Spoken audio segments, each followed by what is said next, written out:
Hello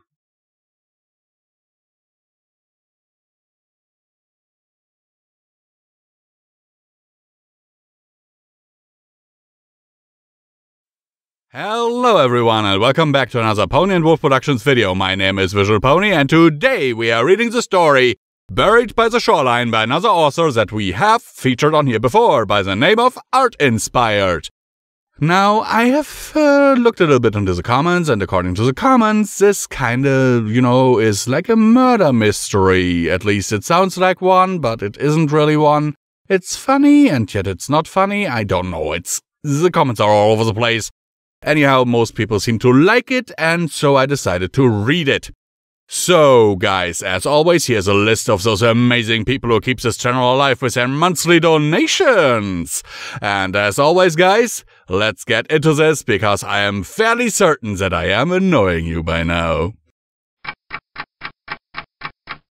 They pulled up to a free parking space. Fluttershy sat comfortably inside of her cute multicolored punch buggy, but Sunset Shimmer was the one who was in the driver's seat.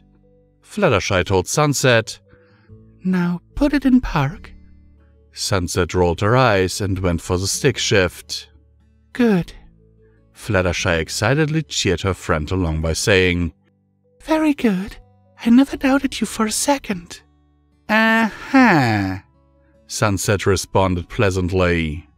"I've got the hang of it now. It's just, your car drives so quirkily." They got out and, looking back, Sunset also voiced, "It's got way too many frilly flower decals too." Fluttershy gasped and replied, "Oh, why, thank you so much, Sunset." Sunset chuckled lightly and then began helping. "I'll get the blankets and the cooler." Fluttershy and Sunset Shimmer then walked in sandals together down towards the beach, and they firstly enjoyed the crisp sound of the waves as well as the chirping seagulls. They next sensed the smell and distinct taste of salt water looming in the warm air, and finally there was the soft and hot sand that moved around underneath their toes. Fluttershy wobbled as she took another step and grabbed hold of Sunset Shimmer's hand. "I'm a little unsteady. Hold on to me?" Sunset groaned. "Yeah, I hate that song." Fluttershy regained her balance, but they still held hands. "I don't know," Fluttershy said. "I think it's kinda nice." Sunset walked backwards, and with the light beaming brightly against her back, she told Fluttershy, "I think you're kinda nice." This earned the red-haired girl a laugh from her friend, and as they kept going along passing by hill after sandy hill, a dazzling combination of red and pink colors could be seen cascading down the long, stretching horizon. They calmly jogged together, and as they rounded the waves, they eventually spotted a lighthouse. There was also a peaceful-looking clearing of flat sand just ahead, and Fluttershy then recommended, "Right here seems pretty nice, don't you think, Sunset?" She turned around. "Sunset?" Fluttershy saw her friend with her sandals off, and her feet were already dipped in the refreshing salt water. Fluttershy came up to her, but didn't yet wish to go in. She asked Sunset, "Don't you think—" "Huh? Say what, Fluttershy?" Sunset turned back around, only to make an odd-sounding request. "Bury me." There was an awkward pause. "In the sand?" Fluttershy asks timidly. "Now? Already? But Sunset, we haven't even gotten our towels set up yet or anything.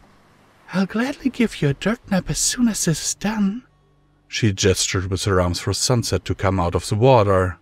"Fine," pouted Sunset. "That assertive elective you took is really paying off." Their spot was set up fairly quickly, and while Sunset took care of the battle against the umbrella, Fluttershy handled the radio. "Ha! Takes that and stay there!" Sunset said after double-checking her work. After Fluttershy had finally found a good station for them to listen to, she heard Sunset make that exact request again from earlier.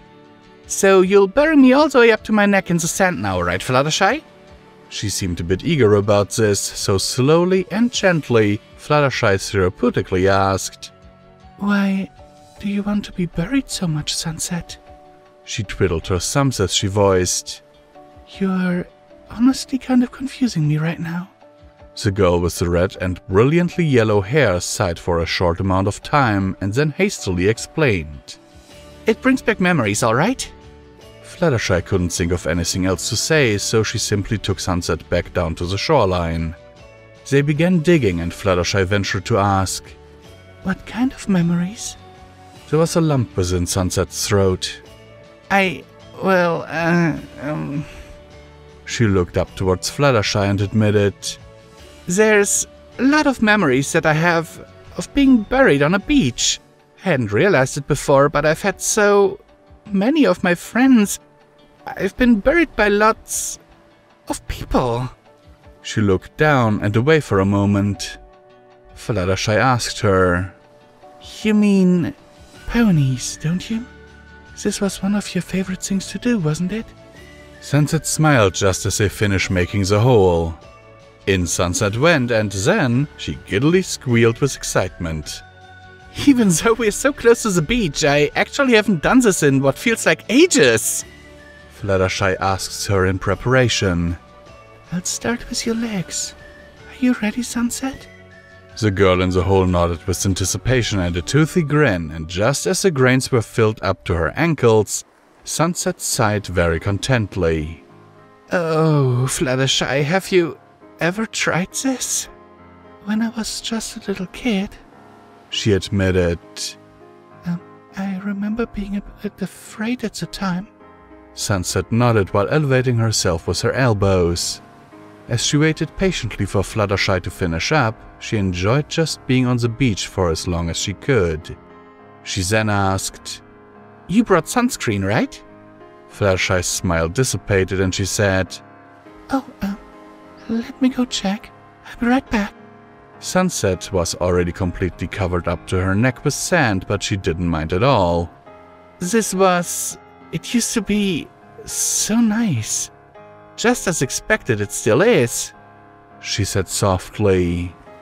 The wind kissed just her face and arms, and the whooshing of the nearby waves helped soothe Sunset Shimmer that much more. I'm back, Fluttershy called out, reawakening Sunset from a momentary 3-second nap. Good news. I remembered to pack the sunscreen after all. Sunset's friend came on over to nestle right next to her. Fluttershy? Yes, Sunset? There was a very short pause.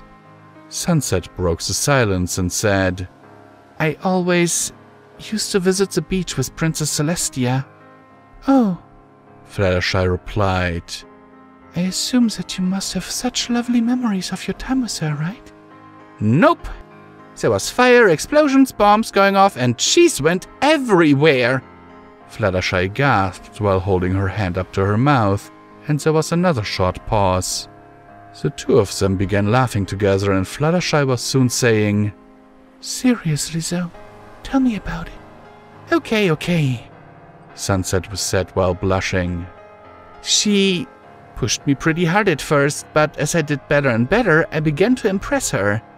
We even bonded sometimes, and then one day she actually invited me to the beach.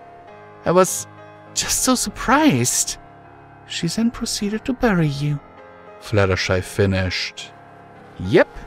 Although with magic it was a whole lot quicker.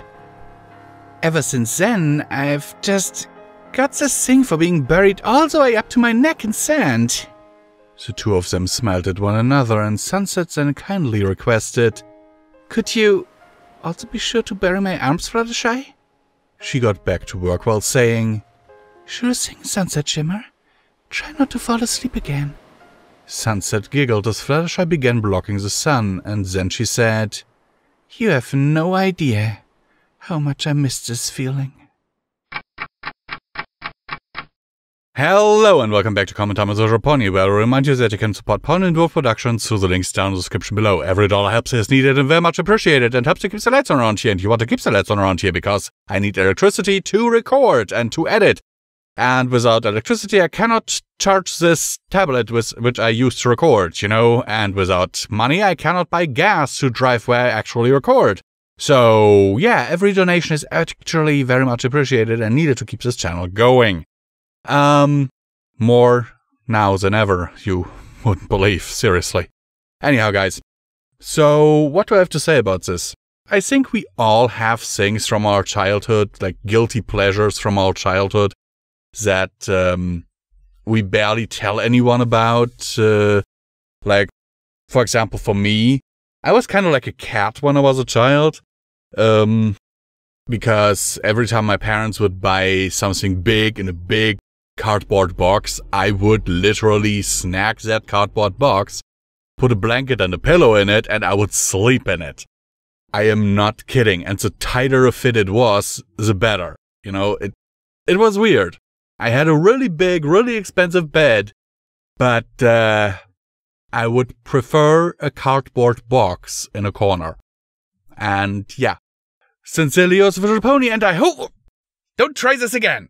Bye-bye! I think he's getting wise to us. Also, here, have your sword back. Thank you!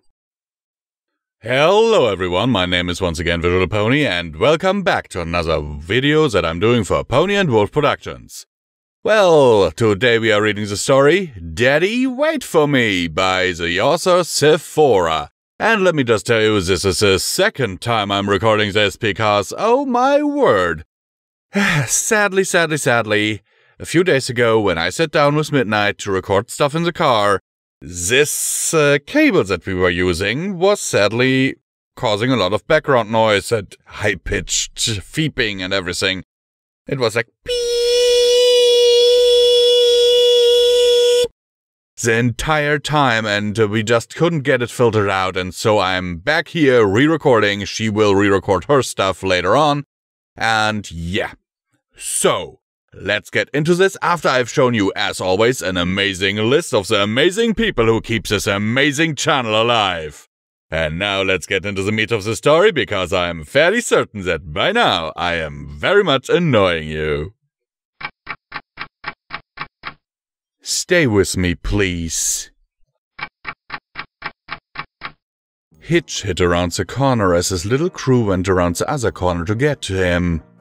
They were playing hide and seek, even though Hitch was meant to be watching and patrolling. Hitch went around the corner behind his little crew. Boo! Hitch yelled at them playfully. The two little birds both jumped up in shock, and the crab started dancing around Hitch. He started laughing. Ha! Got you guys both good, huh? He looked up and noticed Sunny was wandering around with Izzy. He sighed. Even though they had just saved magic, Sunny still was getting into trouble here and there. Hitch wandered up to the two mares, and his crew also followed him. When he got near them, he hid behind a huge rock. He only noticed then the little critters. He shushed them and watched Sunny and Izzy intently. So, when is the party going to be happening? Izzy questioned Sunny, jumping up and down on the spot and in a circle around her. Sunny laughed and flew up and out of Izzy's circle and landed back down next to her. In a few days. I hope you got all the decorations that we will be needing for the party. Sunny replied in her usually cheerful voice. Izzy nodded her head very fast. He will not know what hit him. She giggled. As they came much closer to the rock, Hitch emerged from his hiding spot. A party, huh? Hitch stared at them both. Izzy giggled and Sunny shook her head. Hitch was and is the best officer there was in Maritime Bay, or more likely in the whole new city. Just as Sunny was about to respond, Hitch's little crew emerged from their hiding spot, tumbling over each other. Oh, they're so cute! Izzy exclaimed and laid down on the floor to look at them. The bird saluted at her, and the crab did the same but hit his head in the process with his big claw. Izzy took his claw and fixed it up upon his head nice and gently. There, now you look much more professional, Izzy said happily. Sunny looked at Hitch and back at Izzy and pulled her back up and laughed nervously. Well, Hitch, it was nice meeting you, but I and Izzy have some work to do, so talk later, bye! She then dragged Izzy away and they ran off, talking and laughing again.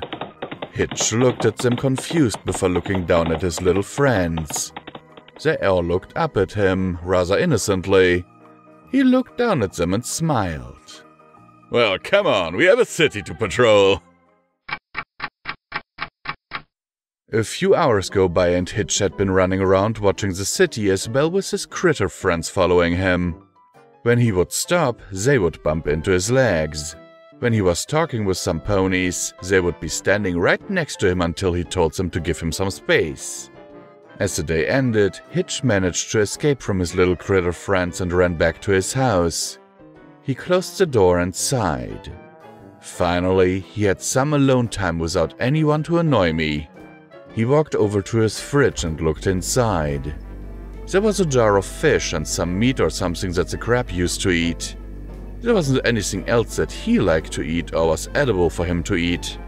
He sighed and went to his recliner and sat down and turned the TV on.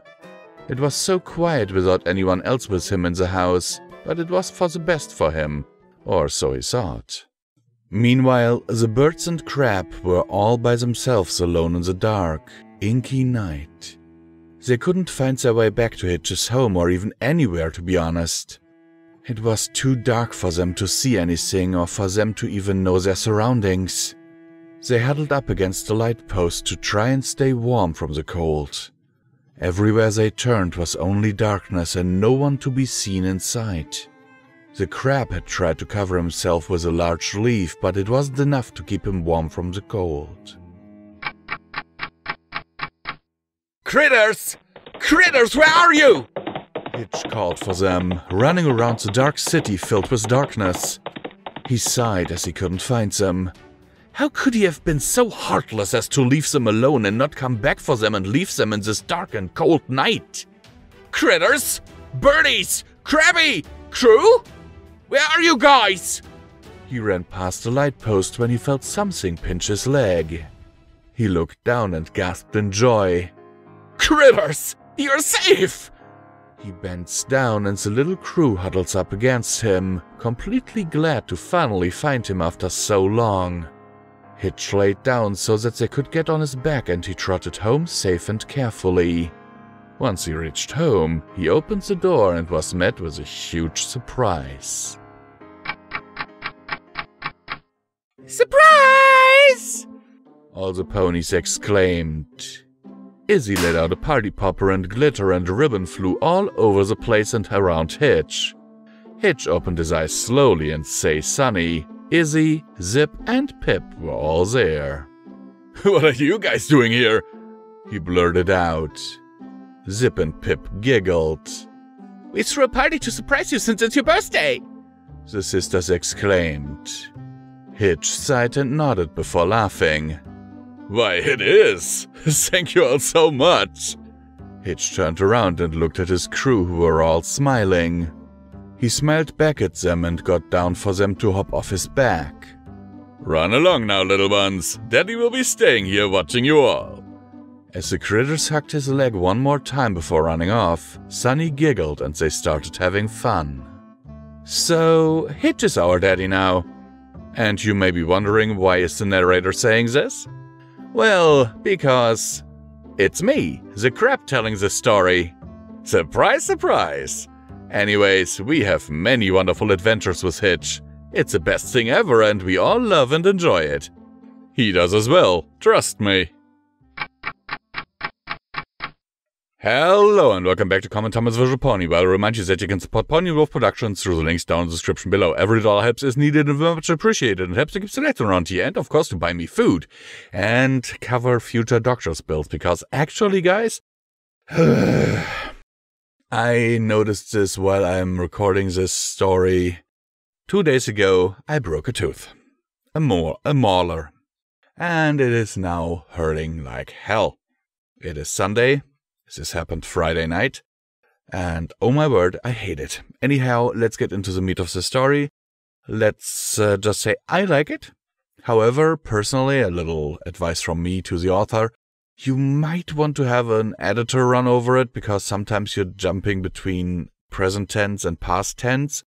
But otherwise, it's really well written, and I salute you for this. As I always say, I respect everyone who puts out their name and content out onto the internet for other people to judge it. And with this, I hope, as always, that this video finds you...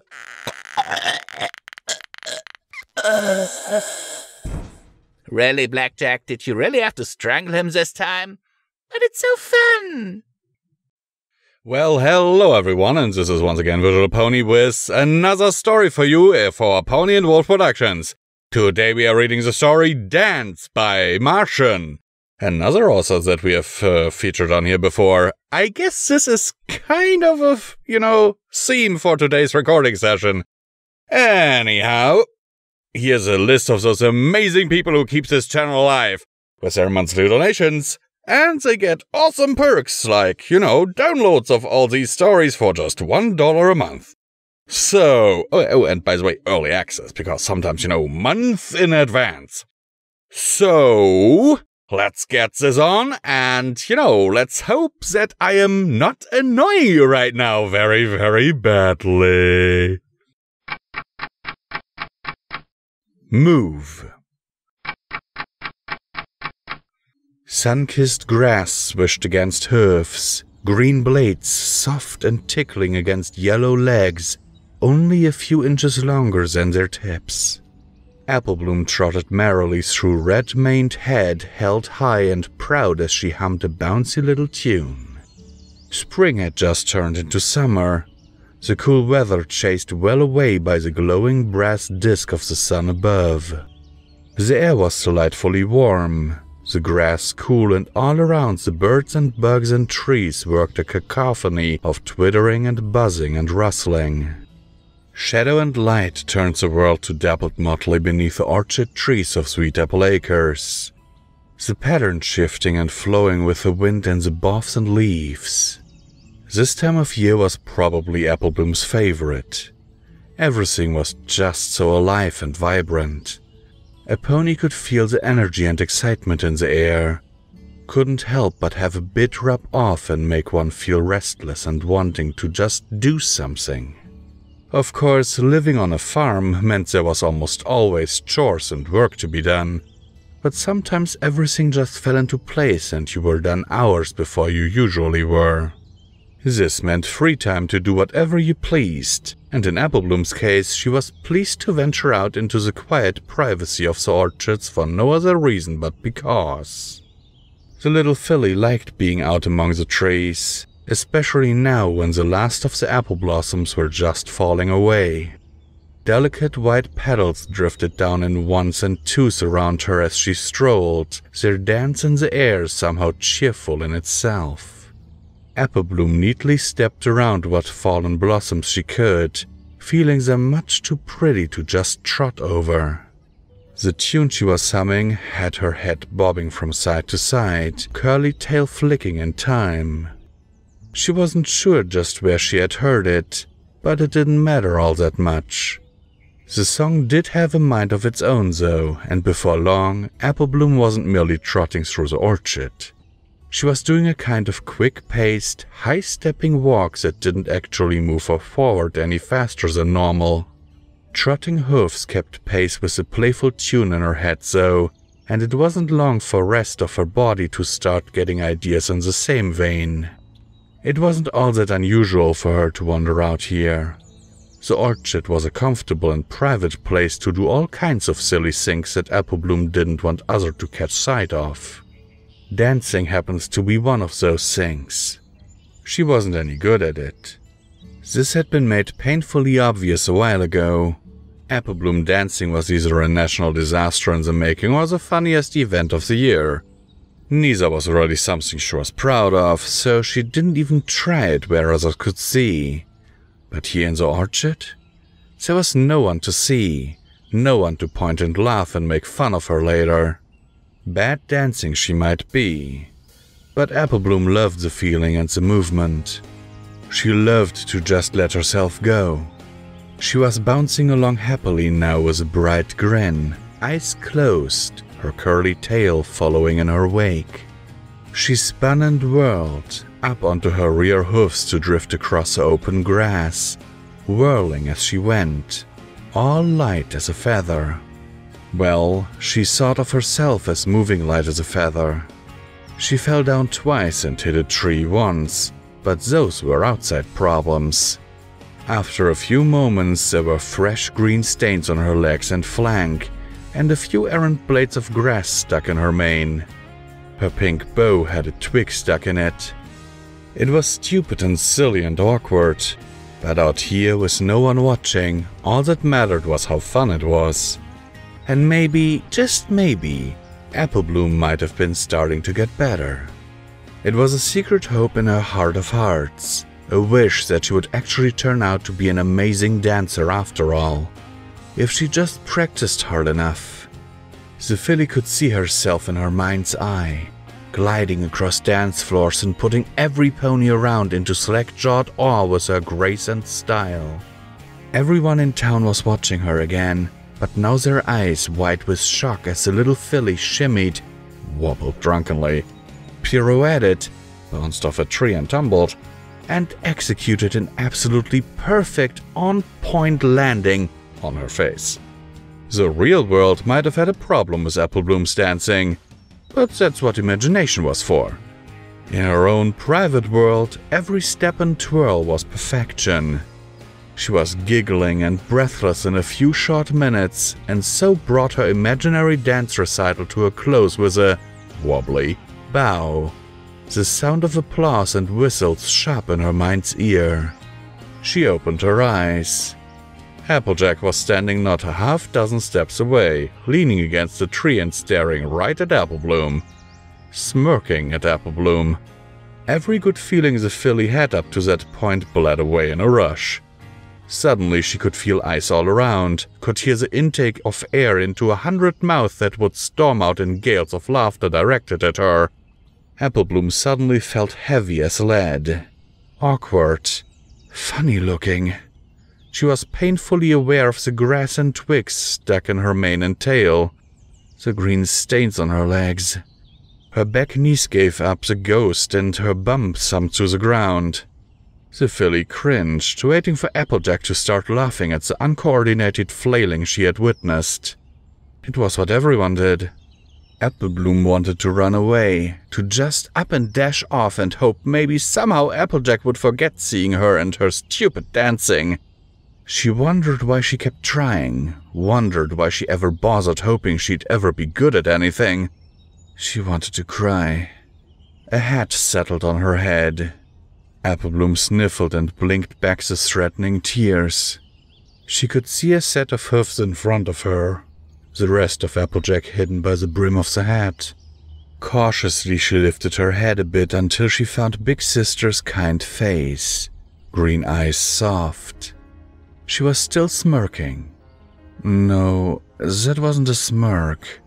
It was a smile, gentle and warmed with a sister's love. The hateful feelings in her heart recoiled in the heat of her sudden shame for having ever thought Applejack would laugh at her. The filly wanted to cry all over again, but the first sob was brought up short by the hug Big Sister gave her. They stayed that way for a moment, chasing off the hurt and shame. Then Applejack helped Applebloom back up to her hoofs. Instead of leading her back to the farmhouse, though, the blonde mare sidled up next to the red-maned filly and did something with her front hoof. Tap-tap was a curious movement, a neat little side-to-side with the ankle that touched either edge of the hoof to the turf. Smartly, Applejack did it a second time, then gave little sister a playful bump with her flank. Applebloom tried to mimic the motion, frowning mightily in concentration, and was suddenly wide-eyed with wonder when she repeated it near perfectly. Okay, so it wasn't a pirouette on point, but she was still upright and hadn't gained any new grass stains. This was an improvement. Applejack showed her a few more simple steps, joining them together with the easy grace she had, and Applebloom followed as best she could the patient advice. It wasn't all that hard, but it took a kind of coordination the filly just never seemed to gain. When Applejack tried to have her turning in place with the steps, it only resulted in Applebloom somehow ending up on her back with her legs flailing. There was laughter in the air now, but it wasn't the hateful, hurtful sound it used to be. It was Applebloom laughing at herself. The two sisters kept trying the little step dance, kept mucking it up and laughing themselves silly with the effort. By the end, Applebloom was giving Applejack the dancing lessons, which meant the two were whirling and tumbling about the orchard like mad things. Grass and leaves and petals and twigs were stuck in their manes. Hides stained green in spots from particularly energetic tumbles into the turf. It was stupid and silly and awkward, and it was the most fun Applebloom had ever had in her life. As the sun set over Sweet Apple Acres, Applejack trotted home with Applebloom laying on her back. Her cheek was nestled in Big Sister's long blonde mane, and she was snoring softly through a smile that just wouldn't go away. Hello everyone and welcome back to Common Time with Visual Pony, and once again I will remind you that you can support Pony&Wolf Productions through the links down in the description below. Every dollar helps is needed and very much appreciated and helps to keep the lights on around here, food and stuff and bills and gas and all that good stuff. That's all the stuff that donations go to, Anyhow, what do I think about this? I actually think it's a very sweet story. I can't quite relate, because the relationship I have with my sister isn't the greatest. But, I still love it. I really do. I wish the relationship with my sis would have been like that, but yeah. I actually have a second sister. I have two sisters, and from what I have been told, my relationship with my oldest sister was actually very, very good. But I cannot remember that. She died roughly 31 years ago by now. 31 years by the point of this recording. Oh my god. Sincerely yours, Visual Pony, and let me know what you think about this story. And as always, I hope...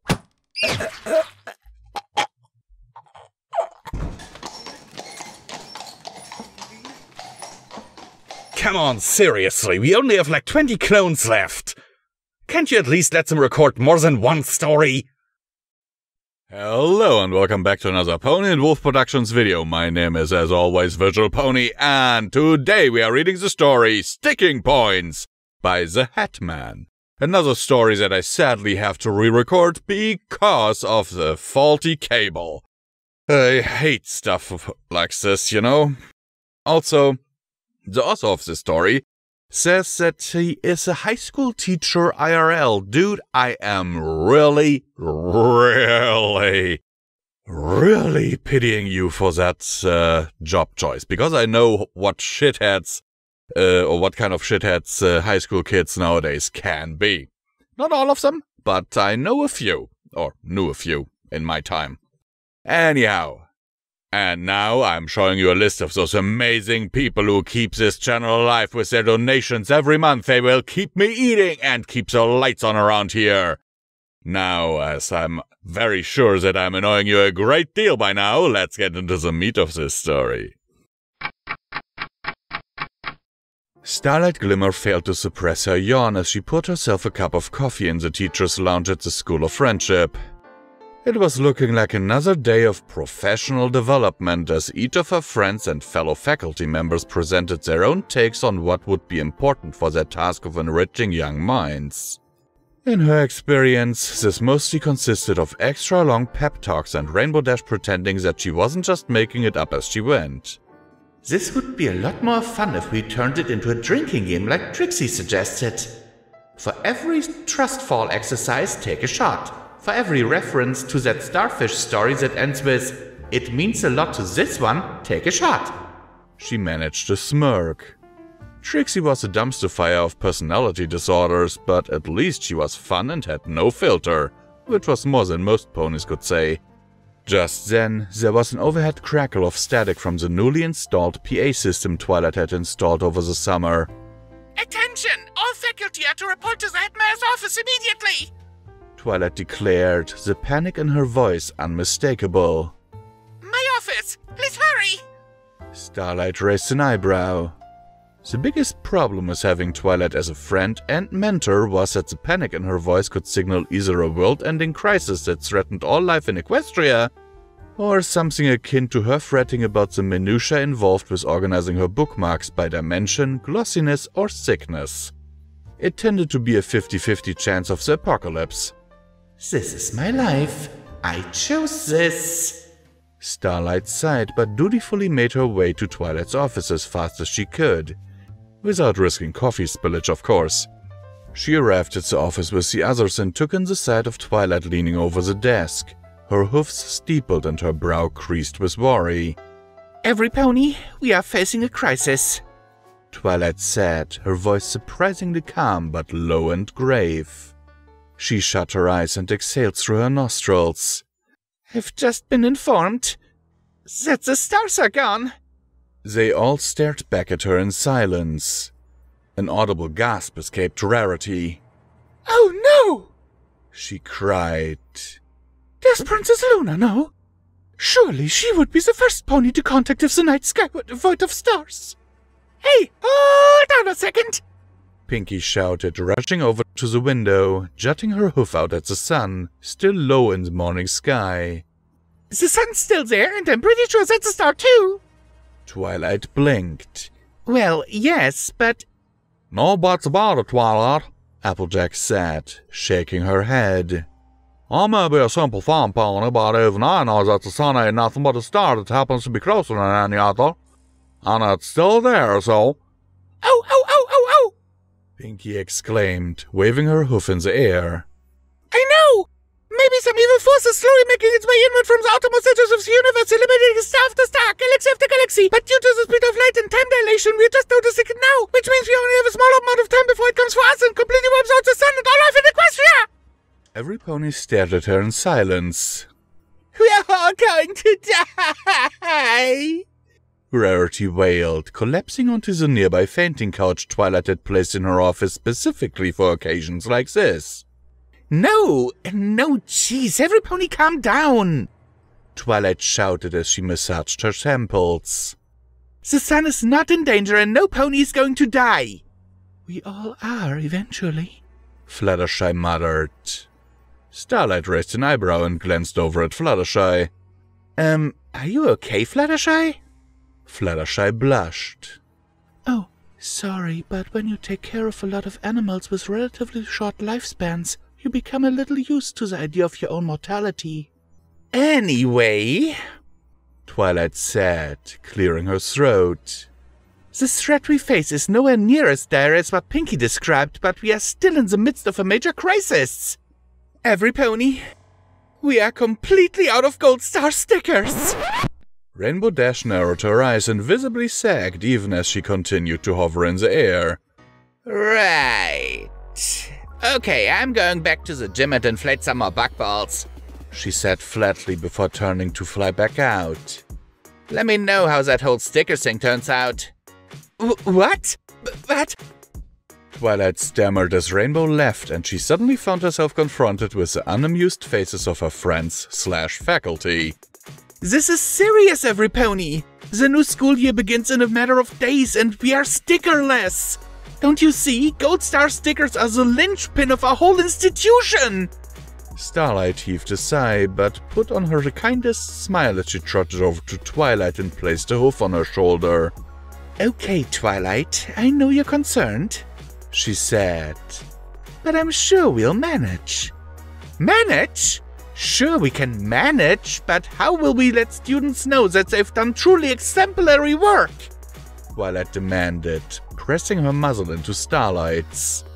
The Gold Star sticker is a universal sign of academic excellence. Our students will feel unappreciated and neglected.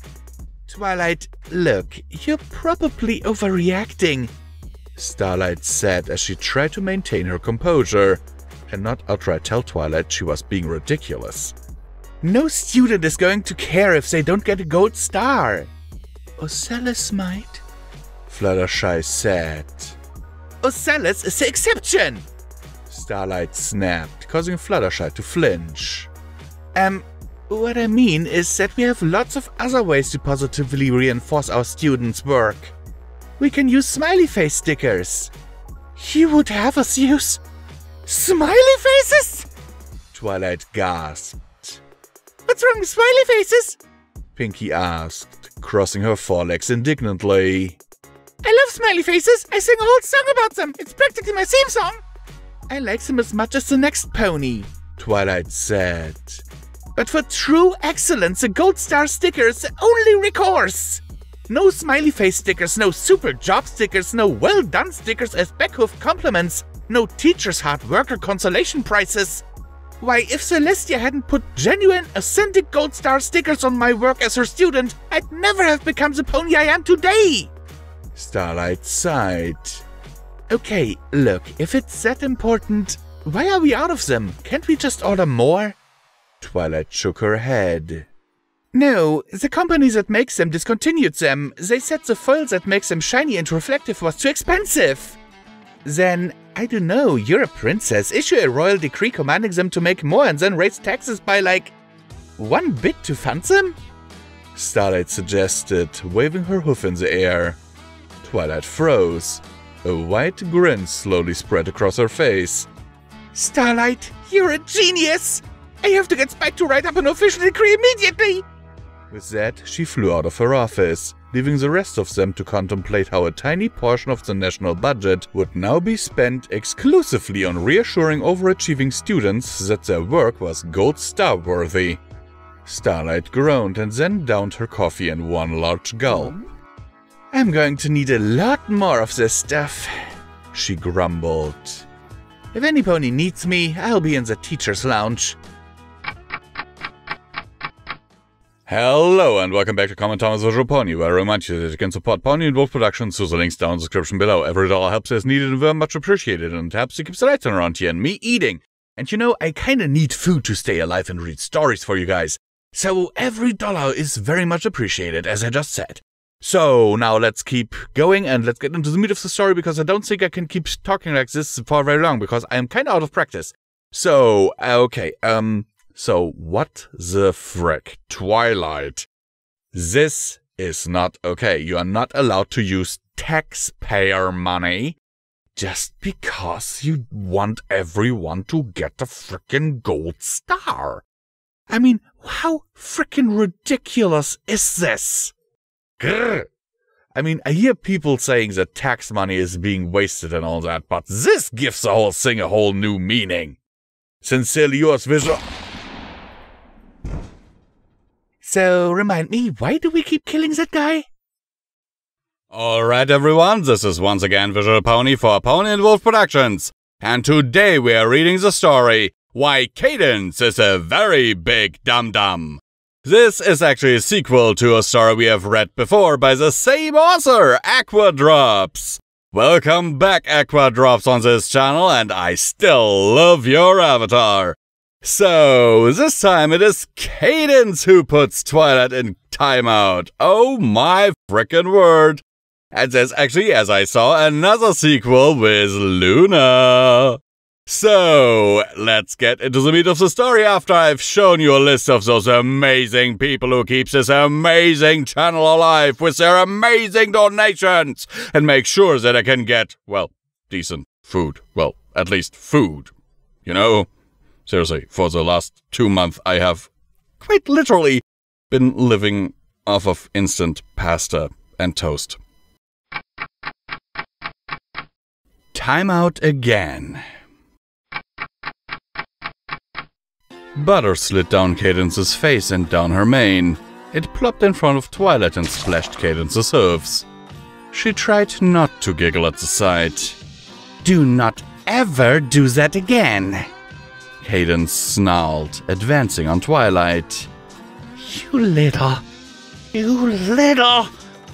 Her jaw clenched and her cheeks started to go red as she remembered the events from the past 2 minutes. She took a deep breath and calmed herself. Deep breath, she gasped. Deep breath, deep breath, deep breath. Then she lost control. Why did you put toast in the fan? What in Celestia's name is wrong with you? That thing turns 1,000 times a second. Do you know how long it will take to clean up 1 million pieces of toast from the walls of the ballroom? There is butter everywhere. I don't know what to... I just can't even... Cadence ran out of half sentences. She tried to take a deep breath, but the thought of cleaning up all that butter and toast kept coming back to her. Twilight couldn't hold it in anymore as she burst out laughing at the butter-covered princess in front of her. Stay there, Cadence whispered dangerously. Stay there and do not move unless there's a fire and you have to run. She turned around and ran out of the room to wash her mane. Twilight rolled over and kicked the wall. She lay upside down and snickered as she remembered Cadence's face when she saw her little masterpiece. Butter all over the walls, toast plastered to the ceiling, the mangled fan dangling out of the window from its cord. Oh, it was hilarious, but it was starting to get boring sitting in timeout. Then she remembered her secret weapon. She stood up and crept to the drawer near the timeout corner. Sure enough, there were a few paper and quilts sitting in there waiting to be used. Twilight grinned wickedly as she levitated them out.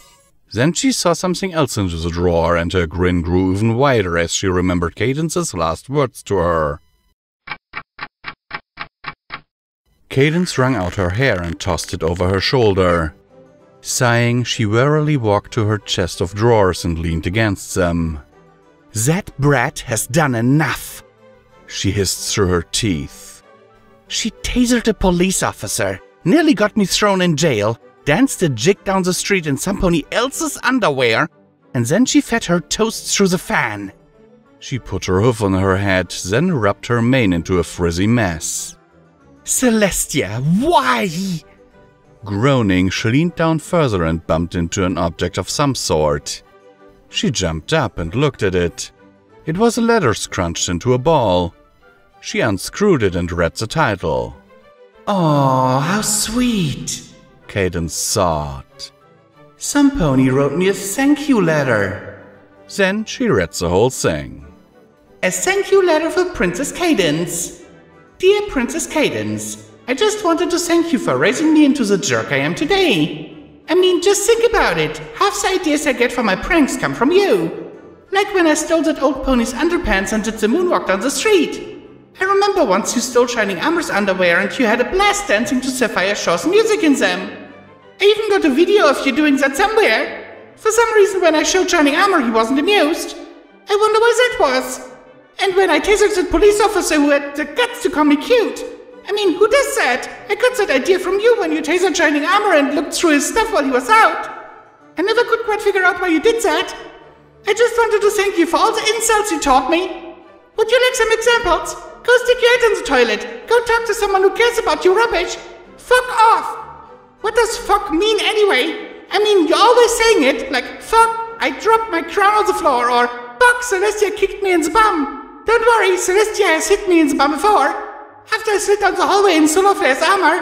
It was so much fun. And then that naughty guard shouted at me. It's not fair. I can't believe he did that. He's such a jerk.